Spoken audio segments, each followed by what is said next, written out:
नमस्कार, मैं हूं आपके साथ रोहित। मोहन यादव मध्य प्रदेश की कमान संभाल चुके हैं और एक प्रकार से शिवराज सिंह चौहान की राजनीति अब खत्म होने की कगार पर है। वहीं दूसरी तरफ कांग्रेस में कमलनाथ का जो राज था वो अब खत्म हो रहा है और जीतू पटवारी के युग की शुरुआत मध्य प्रदेश में कांग्रेस के लिए हो रही है।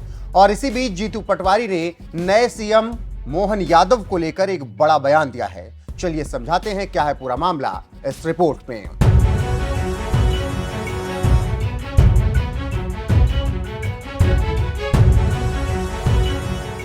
हाल ही में हुए चुनाव में बीजेपी ने जीत दर्ज की और नई सरकार का गठन कर लिया। बीजेपी ने बिना चेहरे का चुनाव लड़ा और फिर विधायक दल की बैठक में नए नेता का चुनाव किया गया, जिसका नाम मोहन यादव है। लेकिन जिसने मध्य प्रदेश को 18 साल से संभाल कर रखा, अचानक मोदी शाह ने उनसे सत्ता छीन ली। लेकिन अब इसके बाद डर बना हुआ है कि कहीं शिवराज धोखा ना दे दें। इसीलिए शिवराज की धमकी को सीरियसली लेते हुए मोदी शाह हरकत में आए और एक हफ्ते के भीतर दिल्ली बुलाकर बात की। अब कहा जा रहा है कि राज्यपाल वो बन सकते हैं। तो उधर कांग्रेस ने कमलनाथ और दिग्विजय सिंह को दूध में मक्खी की तरह निकाल कर फेंक दिया है और राहुल गांधी के खास जीतू पटवारी को मध्य प्रदेश कांग्रेस की कमान दे दी गई है और उन्हें अध्यक्ष बनाया गया है। अध्यक्ष बनते ही जीतू पटवारी ने नए सीएम मोहन यादव को आड़े हाथों लिया है और बता दिया है कि इतनी आसानी से वो आगे नहीं जा सकते हैं, क्योंकि जीतू पटवारी हर एक मुद्दे पर उनके सामने खड़े होंगे।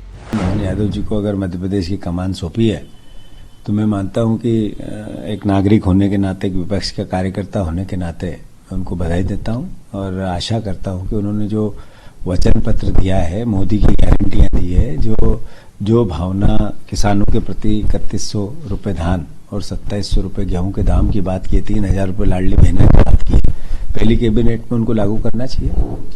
कई नाम बड़े चल रहे थे मुख्यमंत्री और उप मुख्यमंत्री के लिए, लेकिन नए नाम आ गए। नरेंद्र सिंह तोमर को स्पीकर बना दिया गया, मुख्यमंत्री के लिए नाम चल रहा था। प्रहलाद पटेल का कहीं नाम नहीं है, कैलाश विजयवर्गीय का कहीं नाम नहीं है।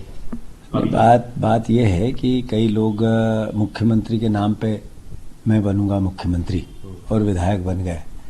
अब चूंकि नई प्रोसेस हुई है तो अब क्षेत्र की जनता समझे, सोचे और साथ ही साथ मैंने जैसा कहा कि हमारा तो विपक्ष का एक भाव होता है कि हम कैसे प्रदेश की उन्नति में अपना योगदान दे पाए। इसलिए मोहन यादव जी और 2 उप मुख्यमंत्री बने, सबको ढेर सारी शुभकामनाएं। और जैसा मैंने कहा, वचन पत्र लागू हो। उच्च शिक्षा मंत्री आप रहे हैं, उसके बाद मोहन यादव रहे, किस तरह का आपका अनुभव रहा उनके साथ काम करने का? और खास नहीं, मैंने उनके साथ तो मैंने कोई काम किया नहीं। वो भी विधायक थे, मैं भी विधायक था, वो भी मंत्री थे, मैं भी मंत्री था। पर मुझे नहीं लगता है कि उन्होंने कोई ऐसी गहरी छाप छोड़ी हो विभाग की कि जिसको याद करते से मोहन यादव याद आए। पर फिर भी ऐसा जरूरी नहीं है। हम तो आशा करेंगे कि वो प्रदेश की समृद्धि और उन्नति में पॉजिटिव, सकारात्मक योगदान दे और प्रदेश उन्नत होगा तो नेचुरल है यहाँ के आवाम, यहाँ की जनसंख्या, यहाँ की जनता का असर होगा, जीवन स्तर सुधरेगा। तो हमारी आशाएं सकारात्मक विपक्ष की होने के नाते उनका हम सहयोग करेंगे और प्रदेश उन्नत बने, समृद्ध बने। और साथ ही साथ सबसे बड़ी बात, वचन पत्र पूरा हो। पहली कैबिनेट में, दूसरी कैबिनेट में, तीसरी कैबिनेट में जो बोला आपने सब करो। पूरे चुनाव में ओबीसी का मुख्य मुद्दा रहा और ओबीसी मुख्यमंत्री बनाया है बीजेपी ने। हाँ, नेचुरल है, स्वाभाविक है। पहले थे वो भी ओबीसी थे, अब वो भी ओबीसी थे, उनके पहले थे वो भी ओबीसी थे। तो ये मतलब कोई नई बात नहीं है, बट जरूर ये है कि प्रदेश समृद्ध हो। अच्छा, कैलाश विजयवर्गीय, प्रहलाद पटेल का भी नाम घोषित नहीं हुआ है, किस तरह देखते हैं इंदौर की अपेक्षा? इंदौर का भी अगर बनता तो कैलाश विजयवर्गीय चूंकि यहाँ के थे, इंदौर के गौरव का विषय था। मैं इंदौर का हूँ, इसलिए मेरे लिए तो ज्यादा अच्छा होता कि कैलाश विजयवर्गीय जी होते।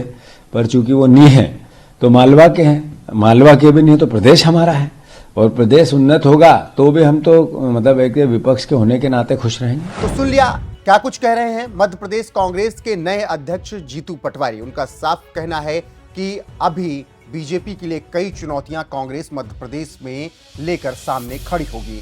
इसके अलावा आपको बता दें कि जैसे ही अध्यक्ष के नाम की घोषणा हुई थी, जीतू पटवारी दिल्ली आए थे और राहुल गांधी, सोनिया गांधी और मल्लिकार्जुन खड़गे से मुलाकात की थी और फिर उन्होंने एक बयान भी उस वक्त जारी किया था। सुनिए उस वक्त उन्होंने क्या कुछ कहा था। मध्य प्रदेश में जिस तरीके के रिजल्ट आए हैं, जिस तरीके के चुनाव की परिस्थिति बनी है, उसकी वस्तु स्थिति क्या रही और साथ ही साथ भविष्य में लोकसभा का चुनाव कैसे हम पॉजिटिविटी से लड़ेंगे, उस पर कैसे बात हो सकती है। मध्य प्रदेश में चूंकि इतनी ऊर्जा है, 40% से ज़्यादा वोट इन सब परिस्थितियों में आए, तो क्या ऐसे कारण हैं जिसके कारणों पे जाने की बात भी हुई, पर यह है कि एकजुटता से काम करना है, सब मिलकर करना है, वरिष्ठों का सहयोग और सम्मान के साथ युवाओं को ज़्यादा भागीदारी मिले, इस पर फोकस करना है और अल्टीमेटली लोकसभा में कांग्रेस का परफॉर्मेंस द बेस्ट हो, इस पर काम करना है। सर, तो आपने कहा कि युवा चेहरों पर भी फोकस किया गया है इस बार, आपको लगता है कि एक जनरेशनल चेंज अब कांग्रेस में आया है? 100% में उमंग सिंगार हम सब अगर इस तरीके से आए हैं तो नेचुरल स्वाभाविक है, यूथ को प्रायोरिटी पार्टी देना चाहती है। बड़े नेताओं को भविष्य में चुनाव लड़ना चाहिए, आपको लगता है बड़े नेताओं को चुनाव लड़ना चाहिए? क्योंकि जब ये स्पेसिफिक किसी उत्तर के बजाय मैंने कहा कि मध्य प्रदेश में तो अध्यक्ष मैं हूँ, बट जीतू पटवारी है, पर सामूहिक नेतृत्व है, हम सब मिल के लड़ेंगे। और ये पहली बार पहला अवसर है कि मध्य प्रदेश में अब किसी प्रकार की गुटबाजी का कहीं जगह ही नहीं है, स्थान नहीं है। हम सब मिलके एक साथ सामूहिक नेतृत्व के साथ कांग्रेस की आइडियोलॉजी को घर घर कैसे लेके जाएं और पार्टी के प्रति आम जनता का, खासकर यूथ का कैसे रुझान बना। तो सुना आपने, दिल्ली में जब उन्होंने अपने आलाकमान से मुलाकात की तो क्या कुछ कहा है। अब इसके अलावा आपको बता दें कि जीतू पटवारी अब आगे किस तरीके से कांग्रेस को बढ़ाएंगे, इस पर सबकी नजरें होंगी। इसके साथ ही देखना होगा कि राहुल गांधी के करीबी जीतू पटवारी कांग्रेस को किस तरीके से लोकसभा में मध्य प्रदेश में सीटें जिता पाते हैं, ये तो आने वाला वक्त ही बताएगा। लेकिन जिस तरह से बीजेपी ने अब निमाड़ और ओबीसी का कार्ड खेला, ठीक उसी तरह कांग्रेस ने भी ओबीसी और निमाड़ का कार्ड खेलकर बड़ी लकीर खींच दी है। अब लोकसभा चुनाव में पता चलेगा कि किसका मोहरा सही है और किसका मोहरा गलत है।